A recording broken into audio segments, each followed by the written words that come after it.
खुलुमबाय बेयो बड'लेण्ड इंखं टेलिभिजन दिनै 4 एप्रिल 2022 समबारखालि सानसेनि बरादखौ नोंथांमोननि खाथियाव लाबोदों आं सदानन्द दैमारिया।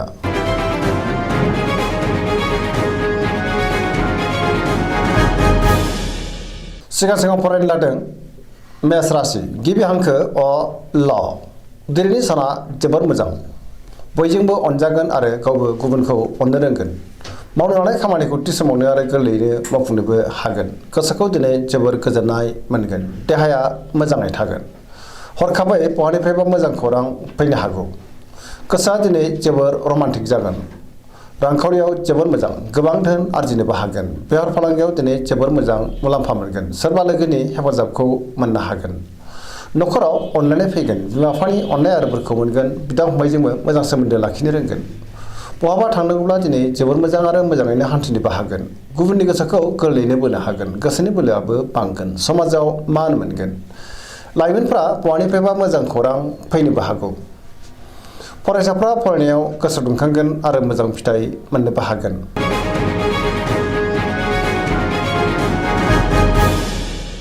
वृष राशि गिबि हांखो इ उ ब दिनैनि साना मोजां आरो गाज्रिनि गेजेरजों बाबेरलांगोन। गोसोखौ जोबोर गुलाय गुजाय मोनगोन। गुबुननि थाखाय गोबां नाङा फाङा जेंनायाव गोग्लैनांनोबो हागौ। गोदान आरो गोग्गो सानखांनो रोंनाय नङा। गोसोनि बोलोआ लोरबां जागोन। मावनो लानाय खामानिखौ मावफुंनो हागोन। समाजाव मान मोननो गोब्राब जागोन। रांखावरियाव बारा मोजां नङा। नाङा फाङा खरसायाबो बांगोन। बेफार फालांगियावबो गोबां खहा जानांनो हागौ। सांग्रां जानाया गाहाम। न'खराव बिसि फिसायनि गेजेराव अनलायनाय फैगोन। देहाया मोजाङैनो थागोन।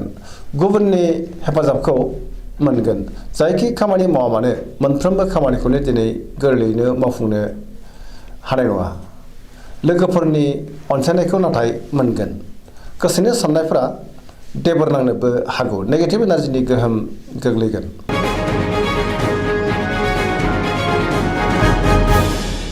मिथुन राशि गिबि हांखो क स दिनैनि साना जोबोर मोजां।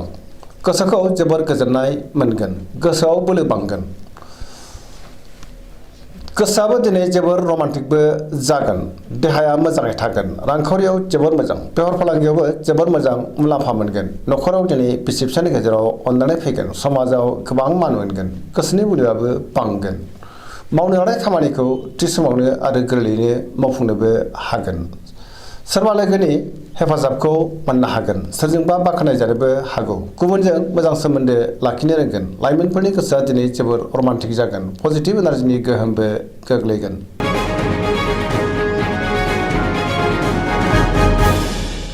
कर्कट राशि गिबि हांखो ड ह दिनैनि साना जोबोर मोजां। सोरबा लोगोजों बाख्नायजानोबो हागौ। गोसोनि साननायफ्रा जाफुंगोन। गोसोआव पजिटिभ साननाय फैगोन। मावनो लानाय खामानिखौ थि समावनो आरो गोरलैयैनो मावफुंनोबो हागोन। रांखावरियाव जोबोर मोजां। बेफार फालांगियावबो जोबोर मोजां मुलाम्फा मोनगोन। न'खराव गावजों गाव अनलायनो रोंगोन।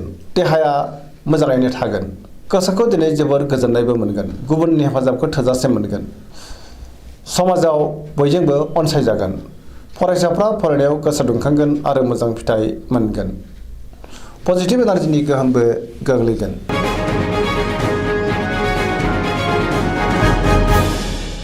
सिंह राशि गिबि हांखो म ट दिनैनि साना जोबोर मोजां। समाजाव मान मोनगोन। बयजोंबो अनजागोन आरो अनसायजागोन। गोसोआव गोग्गो आरो गोथों साननाय फैगोन। गियाननि आंखाल जानाय नङा। गोबां मोजां खाबु फैनोबो हागौ। मावनो लानाय खामानिखौ थि समावनो आरो गोरलैयैनो मावफुंनोबो हागोन। सोरबा लोगोनिफ्राय थोजासे हेफाजाब मोनगोन। बहाबा दावबायहैनो खाबु मोनगोन। रांखावरियाव जोबोर मोजां। मोननो गोनां धोनखौ मोननो हागोन। आरजिनाय धोनखौबो दोनथुमनो हागोन। बेफार फालांगियावबो दिनै जोबोर मोजां मुलाम्फा मोनगोन। गोसोनि साननायखौ दिनै गुबुननो फोरमायनोबो हागोन। न'खराव अनलायनाय फैगोन। समाजावबो मान मोनगोन। गुबुननि गोसोखौ गोरलैयैनो बोनो हानानै गोबां बिथिङावनो जाफुंसारगोन। देहाया मोजाङैनो थागोन। गुबुननि थाखाय गोबां मोजां खामानि मावनानै होनोबो हागोन। लाइमोनफोरनि गोसोआ दिनै जोबोर रमान्टिक जागोन आरो गावबा गावनि गोसोनि साननायखौ फोरमायलायनोबो हागोन। पजिटिभ एनार्जिनि गोहोमबो गोग्लैगोन।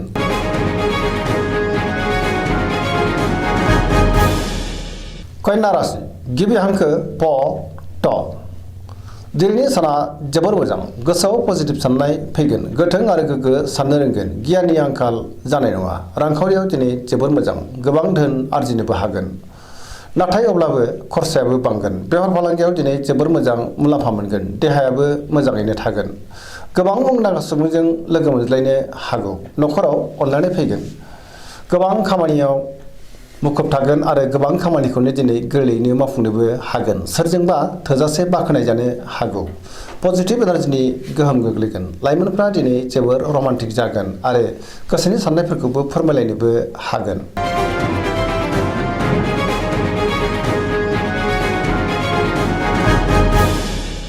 तुला राशि गिबि हांखो र ट दिनैनि साना जोबोर मोजां गोसोनि बोलोआ बांगोन गोसोनि साननाया जाफुंगोन मावनो लानाय खामानिखौ थि समावनो आरो गोरलैयैनो मावफुंनोबो हागोन देहाया मोजाङै थागोन रांखावरियाव जोबोर मोजां मोननो गोनां धोनखौ मोननो हागोन आरजिनाय धोनखौबो दोनथुमनो हागोन न'खराव गोबां आलासि फैनोबो हागौ बेफार फालांगियावबो दिनै जोबोर मोजां मुलाम्फा मोनगोन गुबुनजों मोजां सोमोन्दो लाखिनो रोंगोन रांखावरियाव जेबो आंखाल जानाय नङा लोगोफोरनि हेफाजाबखौ थोजासे मोनगोन गोदान थांखि लानो रोंगोन सेंग्रा सिख्लाफ्रा गोसोखौ दिनै जोबोर रमान्टिक मोनगोन आरो गावबा गावनि गोसोनि साननायफोरखौबो फोरमायलायनो हागोन पजिटिभ एनार्जिनि गोहोमबो गोग्लैगोन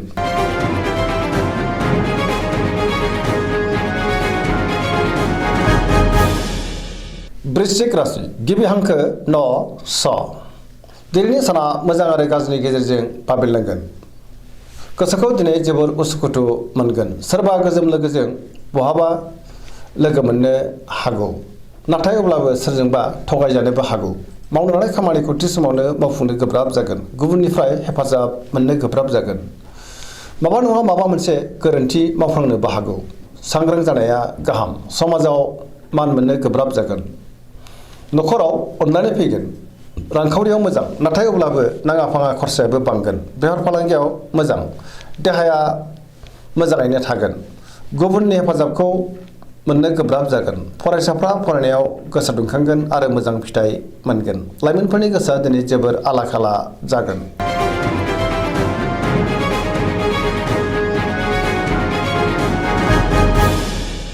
धनु राशि गिबि हांखो ढ फ भ दिनैनि साना जोबोर मोजां गोसोआव बोलो बांगोन मावनो लानाय खामानिखौ थि समावनो आरो गोरलैयैनो मावफुंनोबो हागोन गोसोनि साननायफ्रा मोगथाङाव जाफुंगोन रांखावरियाव दिनै जोबोर मोजां मोननो गोनां धोनखौ मोननो हागोन आरजिनाय धोनखौबो दोनथुमनो हागोन बेफार फालांगियाव दिनै जोबोर मोजां मुलाम्फा मोनगोन समाजाव मान मोनगोन न'खराव दिनै सोरबा आलासि फैनोबो हागौ देहाया मोजाङैनो थागोन बिदा फंबायजों मोजां सोमोन्दो थागोन बहानिफ्रायबा मोजां खौरां फैनोबो हागौ लाइमोनफोरनि गोसोआ दिनै जोबोर रमान्टिक जागोन आरो गोसोनि साननायखौ फोरमायलायनोबो हागोन गुबुनजों मोजां सोमोन्दो लाखिनो रोंगोन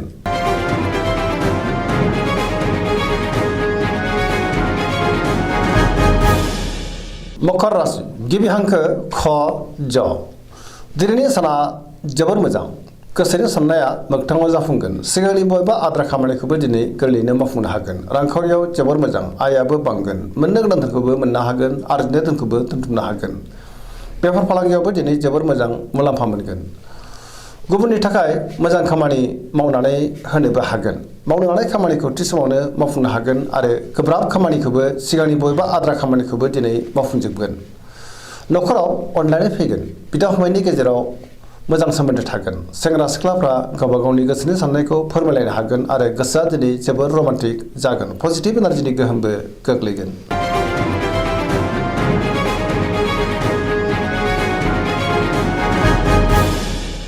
कुम्भ राशि गिबि हांखो ग स दिनैनि साना जोबोर मोजां गोसोखौ दिनै जोबोर गोजोननाय मोनगोन मावनो लानाय खामानिखौ थि समावनो आरो गोरलैयैनो मावफुंनोबो हागोन बहानिफ्रायबा मोजां खौरां फैनोबो हागौ समाजावबो दिनै मान मोनगोन गोबां मुंदांखा सुबुंजों लोगो मोनज्लायनोबो हागौ गावबा गावनि गोसोनि साननायफोरखौ फोरमायलायनोबो हागोन रांखावरियाव जोबोर मोजां बहानिफ्रायबा गोबां धोन आरजिनो हागोन बेफार फालांगियावबो दिनै जोबोर मोजां मुलाम्फा मोनगोन देहायाबो मोजाङैनो थागोन न'खराव अननानै फैगोन बिमा बिफानि अननाय आरो बोरखौबो मोनगोन। बहाबा हान्थिनो खाबु मोननोबो हागौ। पजिटिभ एनार्जिनि गोहोमबो गोग्लैगोन।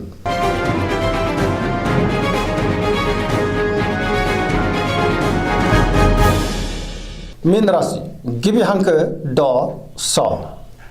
दिनैनि साना जोबोद मोजां। गोसोआव पजिटिभ साननाय फैगोन। गोसोनि बोलोआबो बांगोन।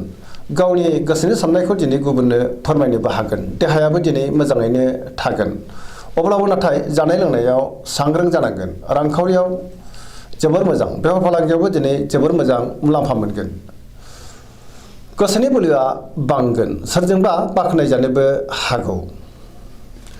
लाइमोनफोरनि गोसोआ दिनै जोबोर रमान्टिक जागोन आरो गावबा गावनि गोसोनि साननायफोरखौबो फोरमायलायनो हागोन। पजिटिभ एनार्जिनि गोहोम गोग्लैगोन। जायखि खामानि मावा मानो मोनफ्रोमबो खामानियावनो दिनै जाफुंसार जानो हागोन। सिगांनि बबेबा आद्रा खामानिखौबो दिनै मावफुंनो हागोन। सरासनस्रायै दिनै साना जोबोर मोजां आरो मोजाङैनो बारग'लांगोन। दिनैनि राशि फरायनाया एसेनोसै। जोबनायाव बेखौनो खावलायो जाहाथे नोंथांमोना सानफ्रोमबो जोंनि बे बड'लेण्ड इंखं टेलिभिजनखौ नायबाय थायो आरो साबस्क्राइब खालामो, लोगोसे लाइक खालामो आरो शेयार खालामो। एसेनोसै, गोजोन्थों।